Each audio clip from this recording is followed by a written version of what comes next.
Assalamualaikum warahmatullahi wabarakatuh. Sahabat Fatayat sekalian rahimakumullah.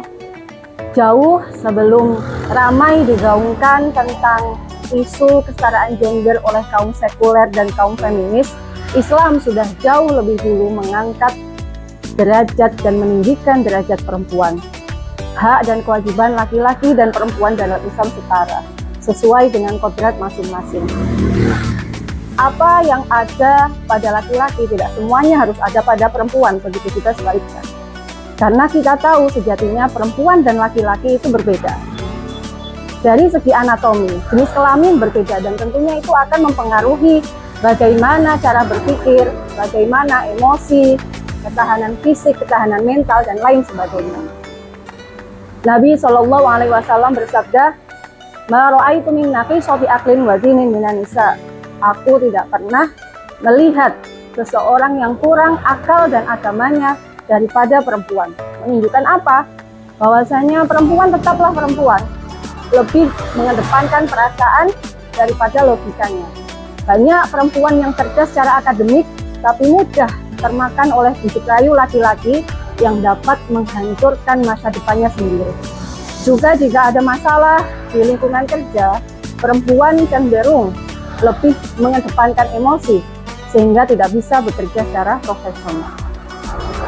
Namun terlepas dari itu semua, perempuan tetap mendapatkan kesempatan untuk berkarir dan mendapatkan kedudukan penting di masyarakat.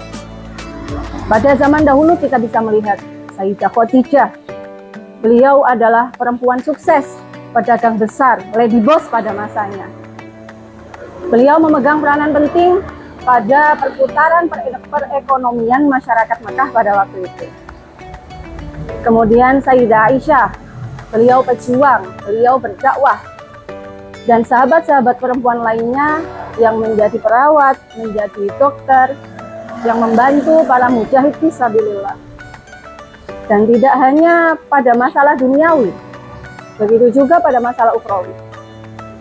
Perempuan mendapatkan kesempatan yang sama untuk memperoleh kedudukan yang tinggi di sisi Allah. Katakanlah sahabat sudah barang tentu mendapatkan kemuliaan di sisi Allah, jauh di bawah sahabat.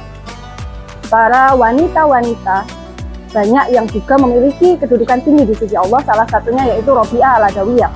Beliau salah seorang waliyah besar yang mempunyai kedudukan tinggi di sisi Allah, tidak kalah dengan laki-laki yang menjadi wali di zamannya.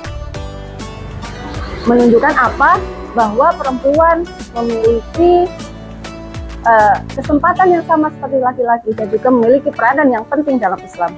Peranan wanita dalam Islam apa? Yang pertama sebagai pendamping, yang kedua sebagai pembina akhlak, yang ketiga sebagai wasilah penerus generasi.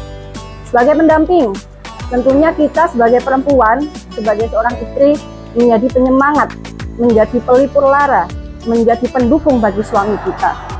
Dan sudah sering kita semua mendengarkan, di balik kesuksesan seorang lelaki pasti ada wanita hebat di belakangnya.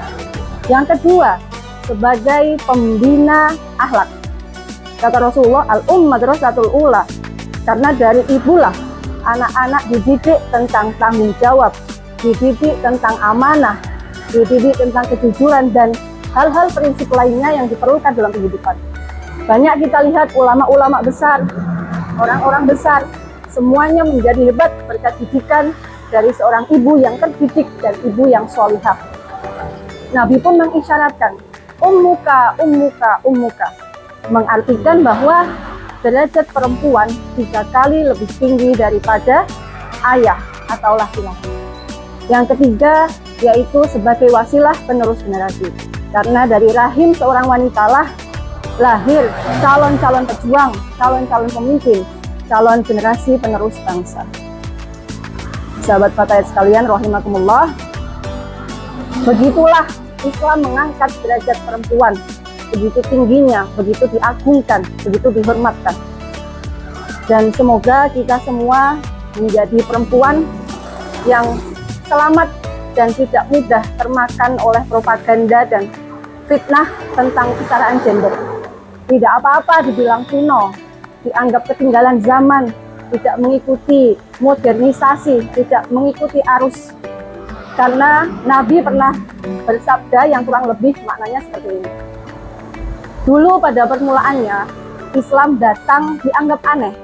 Kemudian lama-kelamaan terbiasa, lalu kelak di akhir zaman, Islam juga akan dianggap aneh, dianggap kuno, dianggap ketinggalan zaman. Maka Nabi mendoakan, tubalil ghuraba, beruntunglah orang-orang yang dianggap aneh karena berpegang teguh pada syariat Allah. Demikian yang dapat saya sampaikan, semoga bermanfaat. Alhamdulillah, wassalamualaikum warahmatullahi wabarakatuh.